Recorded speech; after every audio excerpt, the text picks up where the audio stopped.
Selamat pagi. Pada hari ini kita akan membahas mengenai Sarbanes-Oxley, struktur pengendalian intern, ketaatan, dan penilaiannya.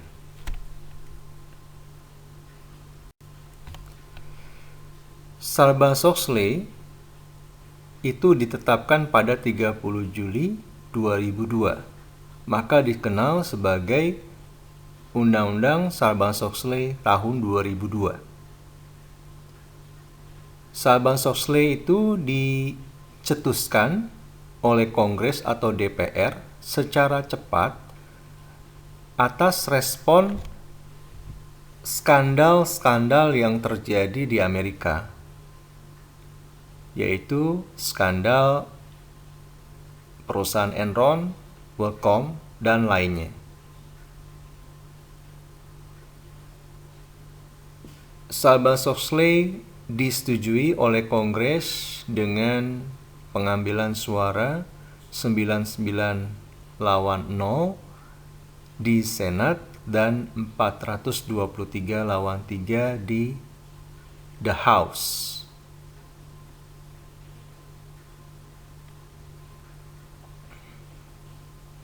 Nah, untuk proses persetujuannya ini memerlukan banyak interpretasi dan penjelasan. Dan Sarbanes-Oxley ini berpengaruh pada tata kelola perusahaan, kode etik, pelaporan keuangan, dan profesi akuntan publik. Dan juga berdampak pada komunitas legal dan analis investasi perbankan.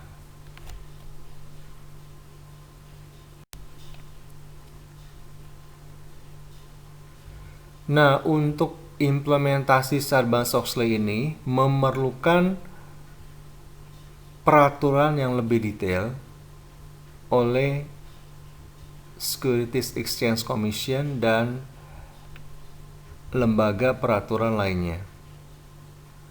Yang sebenarnya Sarbanes-Oxley ini ditujukan untuk mengembalikan kepercayaan investor terhadap pelaporan keuangan dan pasar modal.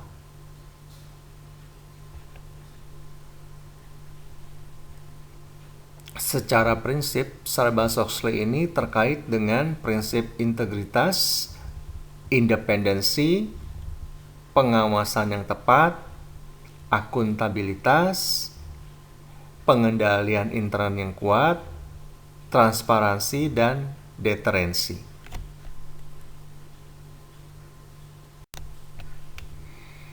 Kalau kita lihat, Sarbanes-Oxley ini dimulai dari kode etik yang diturunkan menjadi tata kelola keuangan. Di tata kelola keuangan ini dibagi menjadi dua, yaitu prinsip pelaporan keuangan dan prinsip pengungkapan laporan keuangan. Diturunkan menjadi kebijakan pengendalian intern dan prosedur pengendalian intern. Nah, kode etik ini itu berasal dari manajemen eksekutif yang menetapkan tujuan pelaporan keuangan, lalu menilai risiko pelaporan keuangan, mengkomunikasikan tanggung jawab atas pelaporan keuangan, lalu mengkomunikasikan prosedur pengendalian, memberikan training kepada pihak-pihak yang terkait dengan pelaporan keuangan, ya, sehingga mereka bisa mengimplementasikan tingkat pengendalian dengan baik, lalu melakukan pengawasan terhadap pelaksanaan dari Sarbanes-Oxley ini, lalu melakukan pelaporan, ya, atau sertifikasi tanggung jawab dari top manajemen. dan terdapat feedback untuk proses perbaikan selanjutnya.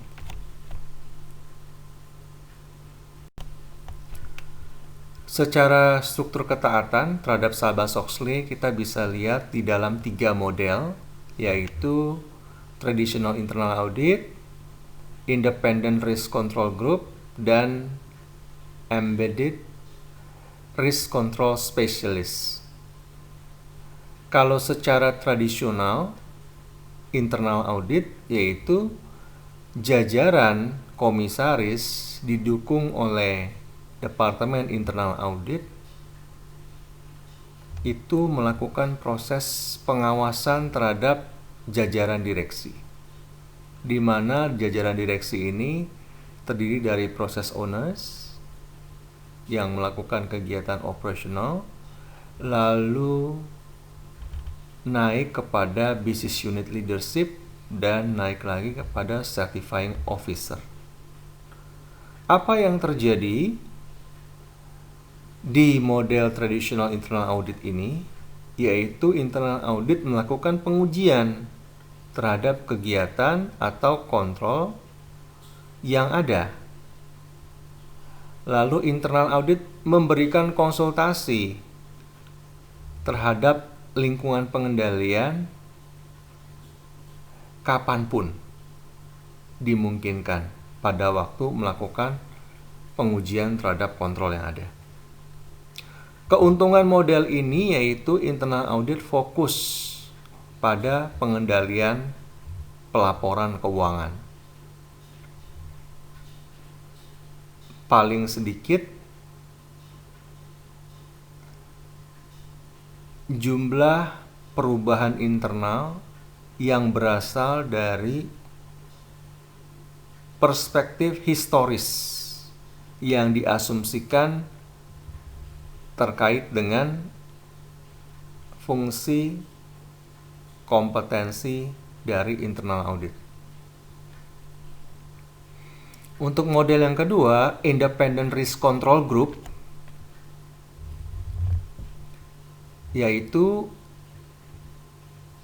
Departemen Internal Audit ini itu melakukan juga kepada ketiga komponen, mulai dari process owner sampai certifying officer, yaitu melakukan pengawasan secara spesifik terhadap risk control group. Nanti hasilnya dilaporkan kepada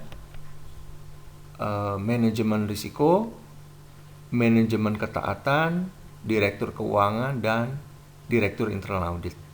Apa yang terjadi terhadap risk control group ini, yaitu melatih process owners, yang dimana process owner ini melakukan transaksi secara teknikal atau kegiatan secara teknikal, lalu membantu proses remediasi, yaitu untuk melakukan proses perbaikan-perbaikan terhadap pengendalian yang ada, melakukan pengujian terhadap pengendalian tersebut, dan dimungkinkan dengan atau tanpa internal audit department. Internal audit secara independen menilai proses ketaatan manajemen. Keuntungan model ini apa? Yaitu melakukan konsolidasi tim dari spesialis risiko dengan mempromosikan konsistensi struktur pengendalian. Yang kedua, memaksimalkan keberadaan internal audit untuk meningkatkan hubungannya dengan external auditor. Artinya, terdapat kerjasama untuk menilai risiko dan pengendalian yang ada di dalam perusahaan antara internal auditor dan eksternal auditor. Dengan konsep model Embedded Risk Control Specialist, Departemen Internal Audit tetap melakukan proses evaluasi terhadap 3 komponen ini, namun ia juga akan fokus kepada process owners dan business unit leadership, di mana business unit risk control specialist ini terdiri dari dua komponen ini. Apa yang terjadi? Risk control specialist yaitu fokus kepada business unit, bekerja secara langsung dengan process owners untuk lingkungan pengendalian, melaksanakan juga pengujian transaksi atau testing terhadap pengendalian. Internal audit secara independen menilai proses ketaatan manajemen. Keuntungannya apa? Process owner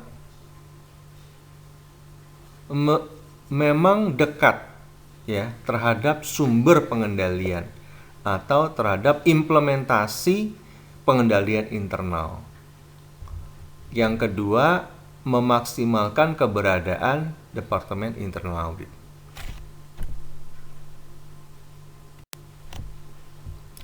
Kalau kita lihat Sarbanes-Oxley itu ada seksi 302, seksi 404, seksi 906. Kapan berlaku seksi-seksi ini? Seksi 302 berlaku 29 Agustus 2002. Seksi 404 berlaku pada tahun fiskal yang berakhir atau setelah 15 November 2004 untuk perusahaan-perusahaan Amerika. 15 Juli 2006 untuk perusahaan-perusahaan investasi asing. 15 Desember 2007 untuk yang lainnya. Untuk seksi 906 berlaku 30 Juli 2002. Siapa yang menyetujui seksi 302 yaitu Presiden Direktur dan Direktur Keuangan. Seksi 404 yaitu Manajemen dan Akuntan Publik. Seksi 906 yaitu Presiden Direktur dan Direktur Keuangan. Mengenai apa ini? Seksi 302 yaitu sertifikasi eksekutif yang dikeluarkan secara kuartalan. Seksi 404 laporan pengendalian intern tahunan. Dan juga terkait dengan akuntan publik yang melakukan atestasi terhadap laporan tahunan dan secara kuartal melakukan review untuk perubahannya. Seksi 906 itu terkait dengan sertifikasi secara kuartalan dan penalti untuk tindakan-tindakan kriminal yang terjadi. Seberapa sering melakukan evaluasi? Seksi 302 evaluasi secara kuartalan. Seksi 404 penilaian secara tahunan dan juga review kuartalan untuk perubahan-perubahan yang terjadi. Seksi 906 evaluasi secara kuartalan.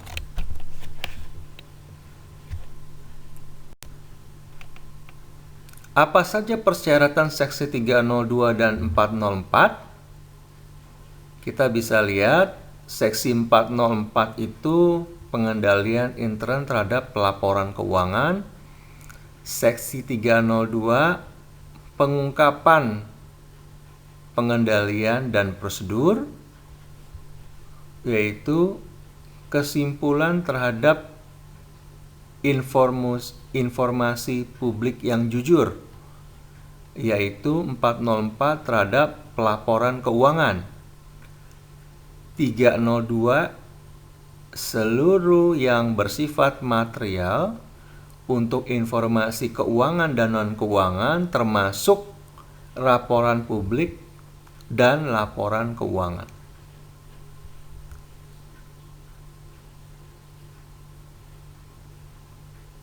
penilaian dan prosedur pengendalian secara tepat waktu, yaitu dilakukan 404 secara tahunan, 302 secara kuartalan.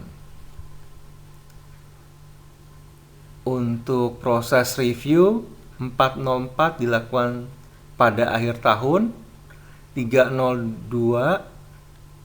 itu secara kuartalan atau pada akhir tahun.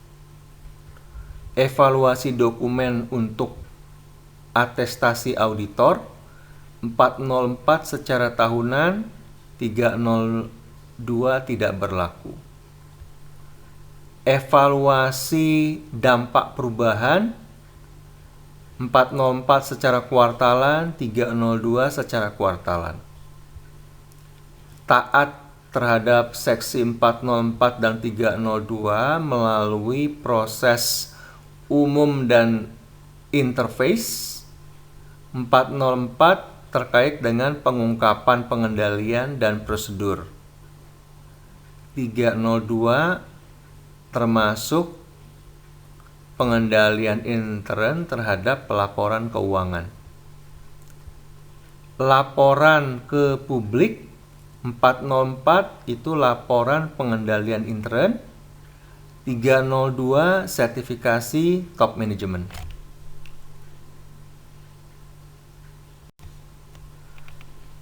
Apa definisi internal control? COSO mendefinisikan internal control sebagai sebuah proses yang mempengaruhi jajaran direksi perusahaan, manajemen perusahaan, dan karyawan lainnya yang didesain untuk memberikan kepastian yang wajar terkait dengan pencapaian tujuan organisasi, yaitu terhadap efektivitas dan efisiensi kegiatan operasional, keandalan pelaporan keuangan, ketaatan terhadap undang-undang dan peraturan hukum yang berlaku. Nah, secara COSO framework, kita bisa lihat bahwa financial reporting atau pelaporan keuangan memiliki irisan dengan kegiatan operasional dan ketaatan terhadap peraturan. Artinya apa? Bahwa di dalam pelaporan keuangan ini itu berisi kegiatan-kegiatan operasional, atau kegiatan-kegiatan operasional ini pada akhirnya diringkaskan menjadi pelaporan keuangan untuk pengambilan keputusan manajemen. Pelaporan keuangan ini itu mengacu kepada standar-standar yang ada, yaitu standar akuntansi keuangan dalam proses penyusunannya, atau dia juga terlibat dalam standar regulasi industri atau peraturan pemerintah. Nah, kegiatan-kegiatan operasional ini juga terkait dengan ketaatan terhadap regulasi. Artinya sebuah bisnis berdiri itu diatur oleh peraturan pemerintah, peraturan industri, kode etik asosiasi, dan lainnya. Sehingga ketiga komponen ini saling beririsan, tidak bisa berdiri sendiri-sendiri, melainkan diimplementasikan secara sinergi, yaitu dalam 5 level atau 5 komponen COSO, mulai dari lingkungan pengendalian, penilaian risiko, aktivitas pengendalian, informasi dan komunikasi, dan pengawasan. Terhadap apa? Terhadap unit bisnis A, B. Terhadap aktivitas 1, 2, 3.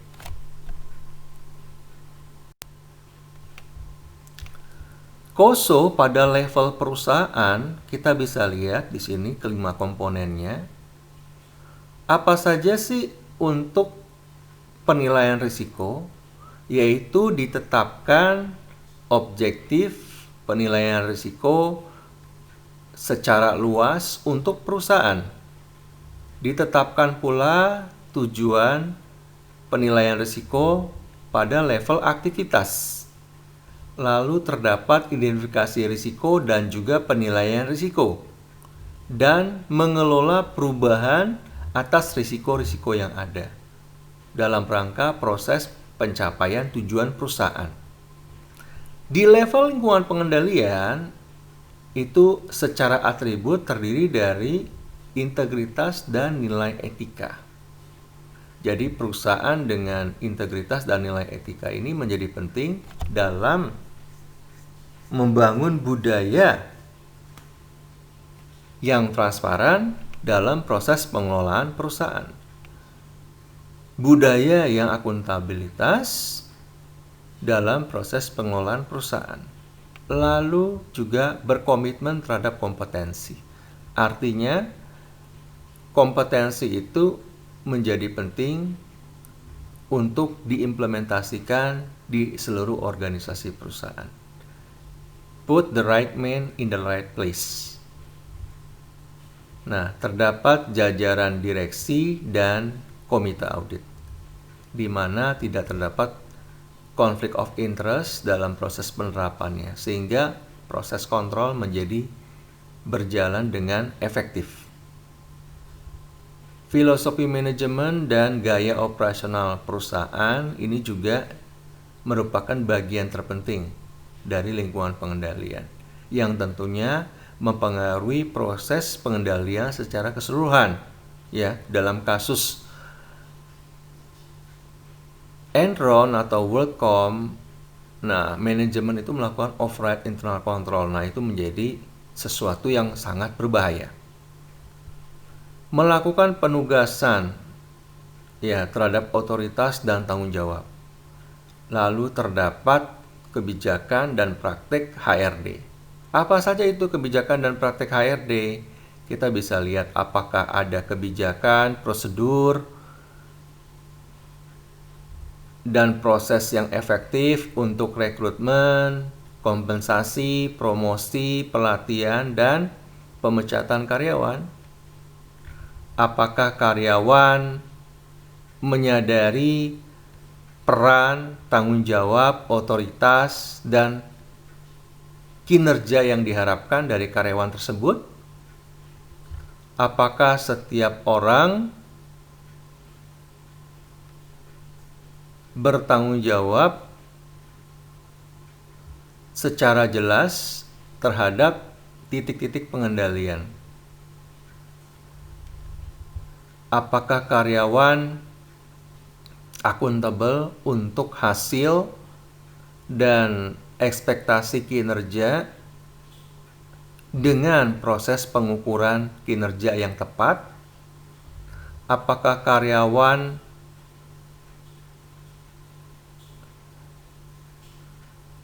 memiliki kriteria retention dan promosi yang jelas?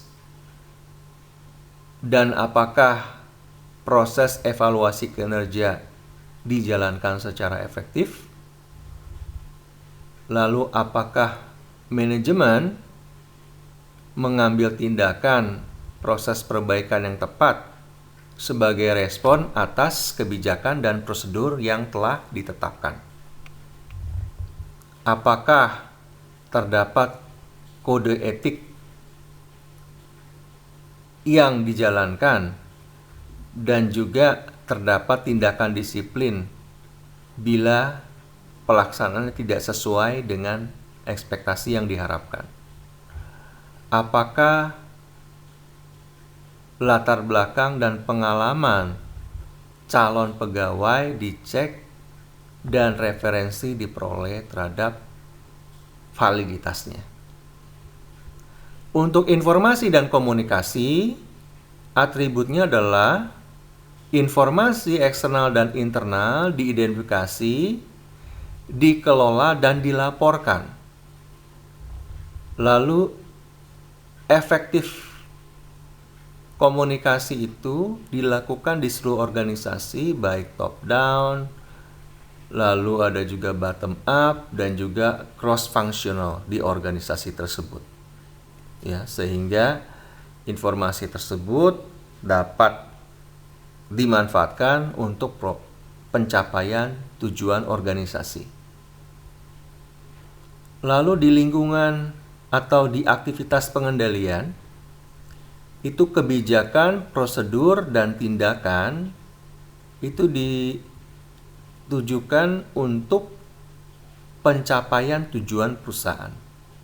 Di level monitoring itu terdapat pengawasan terus-menerus, evaluasi yang terpisah, dan pelaporan atas pengendalian yang tidak diharapkan atau kelemahan pengendalian yang ada di dalam perusahaan. Nah, pada level pengendalian di perusahaan, kita bisa lihat nih kelima komponen KOSO-nya. Di sini juga ada contoh dari level pengendalian perusahaannya, misalnya lingkungan pengendalian dari sudut filosofi manajemen dan gaya operasional, integritas dan nilai etika, jajaran direksi dan komite audit, penugasan otoritas dan tanggung jawab, kebijakan dan praktek HRD, komitmen terhadap kompetensi, struktur organisasi itu mempengaruhi atau menjadi bagian dari lingkungan pengendalian, aktivitas pengendalian, dan informasi atau komunikasi. Untuk pengendalian terhadap manajemen override itu terkait dengan lingkungan pengendalian, aktivitas pengendalian, dan informasi atau komunikasi. Penilaian risiko perusahaan itu terkait dengan risk assessment.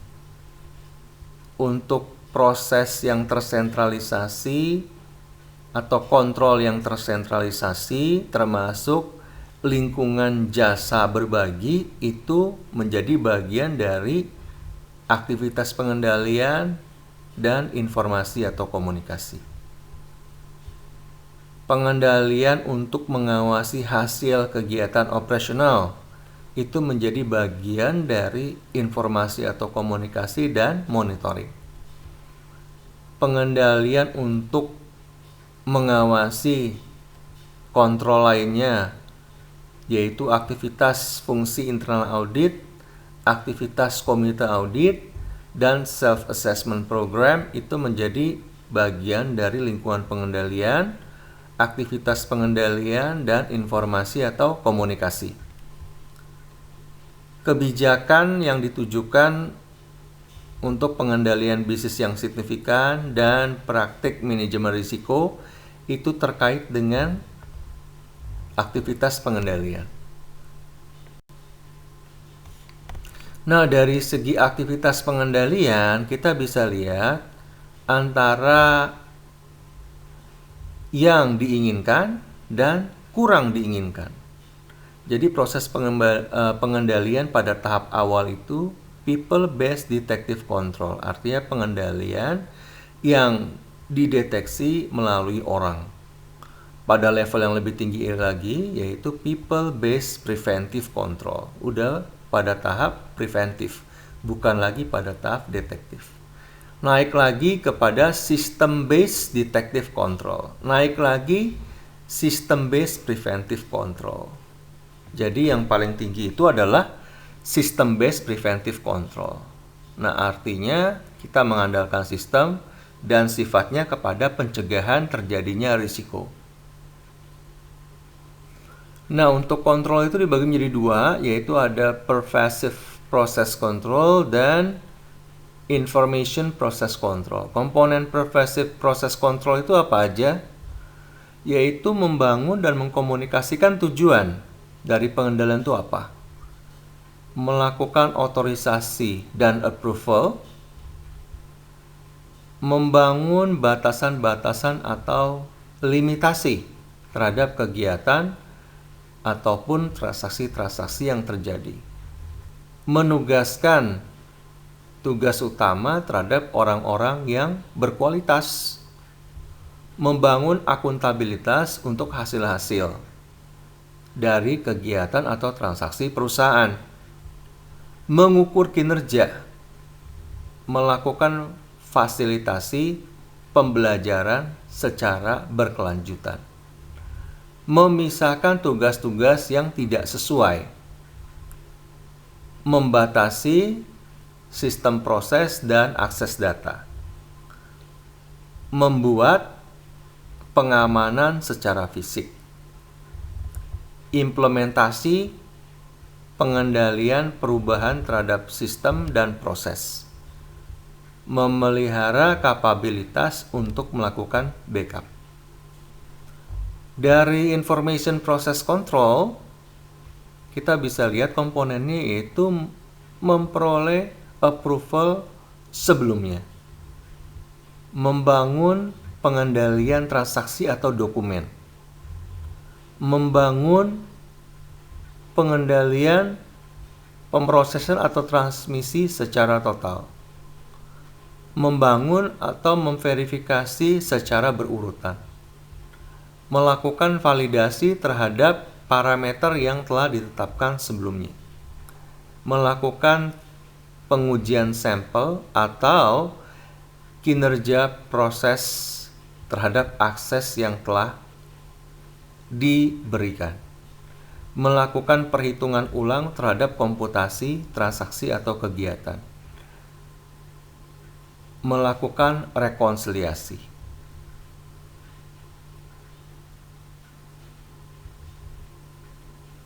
Melakukan perbandingan atau pencocokan terhadap transaksi atau kegiatan secara independen, menganalisis hasil yang wajar, secara independen memverifikasi keberadaan kegiatan atau transaksi, memverifikasi kejadian dengan pihak-pihak yang berkepentingan, melaporkan dan menyelesaikan pengecualian-pengecualian atas transaksi atau kegiatan-kegiatan yang terjadi dalam perusahaan, melakukan evaluasi terhadap persyaratan yang diperlukan.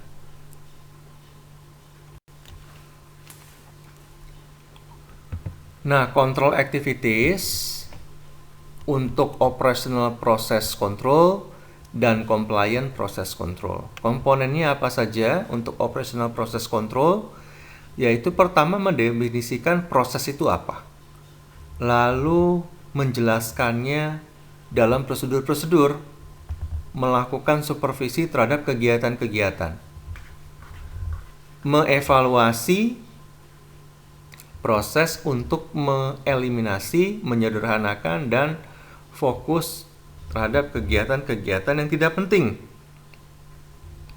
melakukan uji dan perbaikan pendahuluan, mengorganisasi tim yang cross-functional, ya, melakukan desain yang interaktif terhadap sistem umpan balik,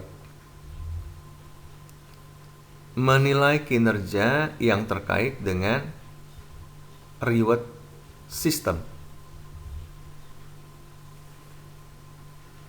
mengambil dan membagikan pengetahuan dan informasi yang relevan.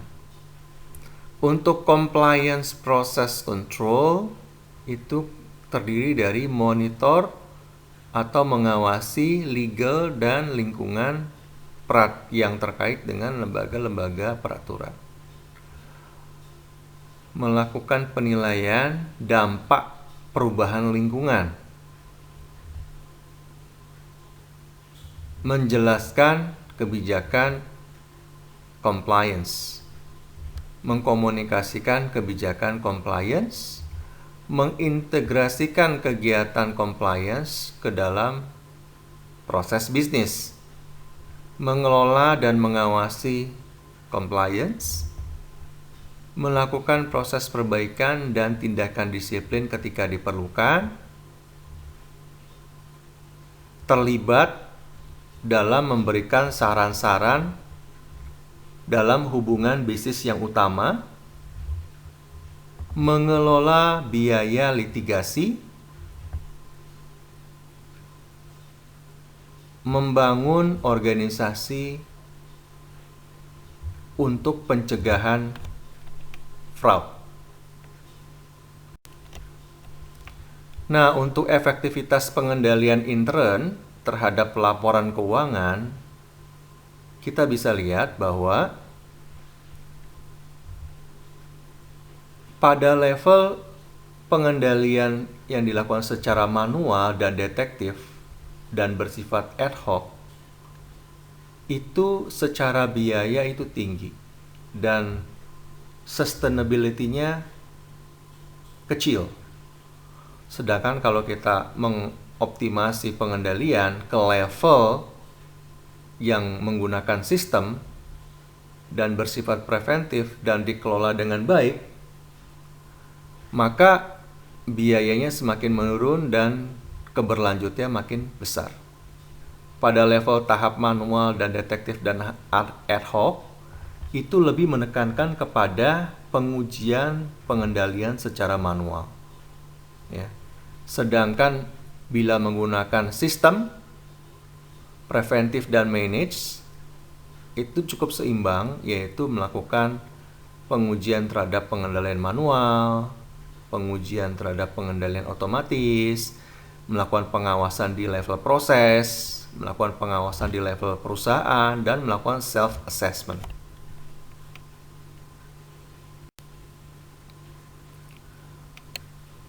Pengendalian berdampak pada pelaporan keuangan, yaitu kita bisa lihat dampaknya secara langsung atau tidak langsung. Untuk lingkungan pengendalian tidak berdampak secara langsung. Kontrol terhadap manajemen override tidak berdampak secara langsung terhadap pelaporan keuangan.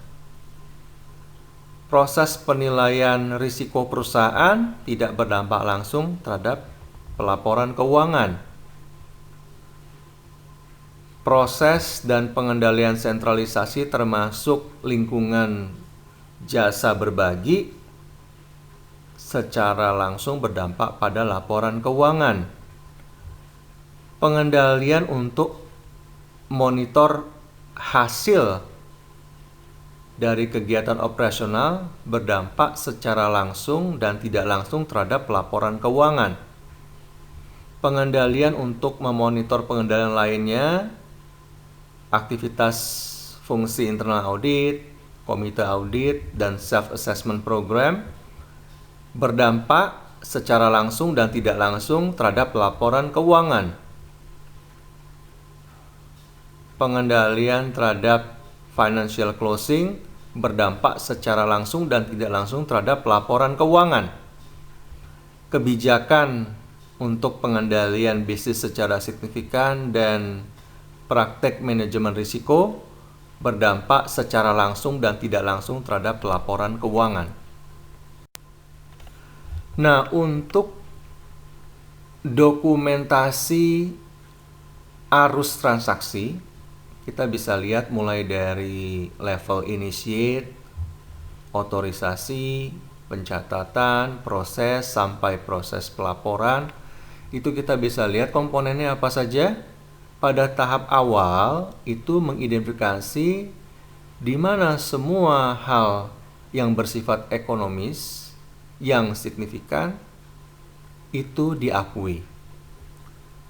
Pada tahap level otorisasi, menjelaskan prosedur transaksi mana yang disetujui untuk diproses, termasuk bagaimana diproses, siapa yang memproses transaksi tersebut, dan waktunya pemrosesan atau approval kapan dilakukan. Untuk proses pencatatan menjelaskan bagaimana transaksi yang telah disetujui itu di-input ke dalam sistem, termasuk sistem online. Pada tahap pemrosesan transaksi, menjelaskan aktivitas pemrosesan transaksi, termasuk proses untuk mengkoreksi transaksi dan melakukan input ulang ke dalam sistem. Mengidentifikasi file data yang kritis yang digunakan selama pemrosesan transaksi seperti data customer, data harga, data tagihan, data kredit, data persediaan, data karyawan, dan data supplier. Mengidentifikasi formulir-formulir utama, dokumen-dokumen, dan catatan-catatan selama pemrosesan transaksi. Mengidentifikasi departemen dan fungsi-fungsi yang terlibat dalam pemrosesan transaksi sehingga dapat dinilai tugas-tugas yang tidak sesuai dengan pemisahan tugas dan tanggung jawabnya. Pada tahap pelaporan, didefinisikan laporan-laporan utama yang dihasilkan dari pemrosesan transaksi tersebut. Mengidentifikasi hasil utama dan catatan-catatan yang digunakan sebagai input terhadap pemrosesan dan sistem akuntansi yang digunakan. Nah, untuk pengendalian teknologi informasi, ya, itu juga memiliki risiko dan dinilai juga, ya, bukan hanya pada entity level control, tapi juga IT risk control.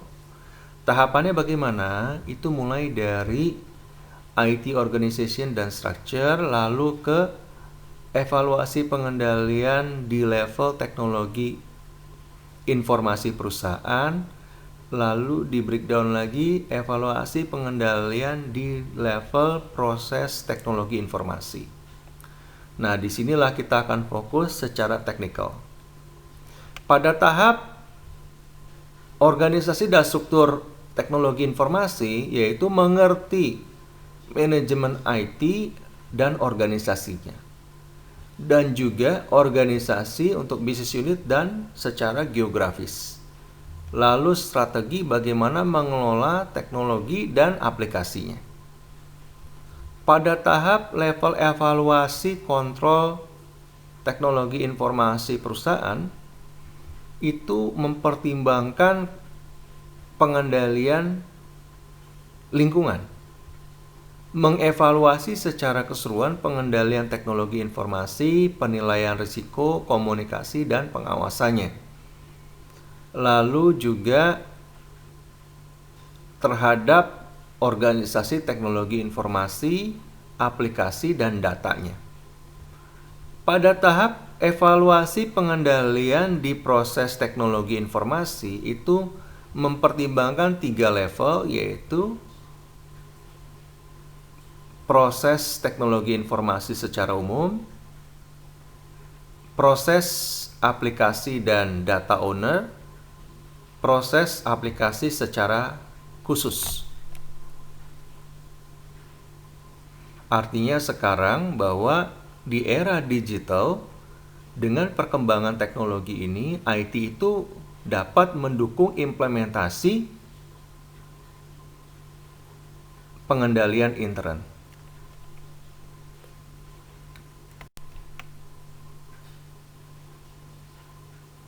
Request, ya, permintaan terhadap eksekutif dan karyawan untuk melengkapi alat penilaian, ya, yaitu dengan meminta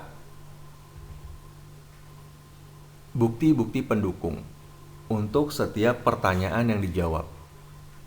Setelah itu akan dinilai, ya, desain pengendalian di level perusahaan apakah didukung oleh bukti pendukung yang lengkap. Bila iya, apakah pengendalian di level perusahaan ini didesain secara efektif? Bila iya, akan divalidasi untuk dokumen-dokumen pendukungnya.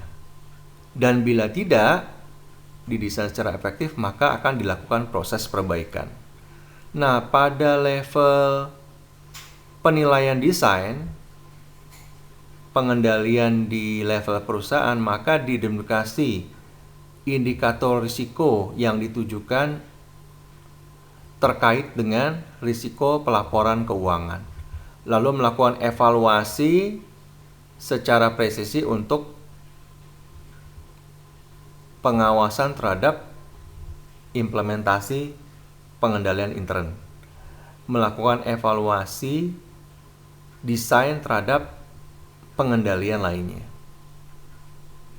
Nah, pada saat memvalidasi bukti pendukung, maka akan dikembangkan dan dilakukan eksekusi rencana untuk memperoleh, mendokumentasi, dan melakukan akses terhadap dokumen-dokumen pendukung yang relevan.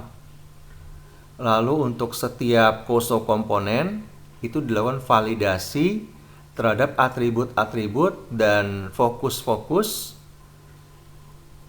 untuk mereduksi risiko salah saji di dalam laporan keuangan. Lalu untuk semua aspek pengendalian di level perusahaan itu mengikuti apa yang telah dirumuskan oleh Securities Exchange Commission. Baik, lalu juga dilakukan komunikasi agar setiap orang yang terkait dapat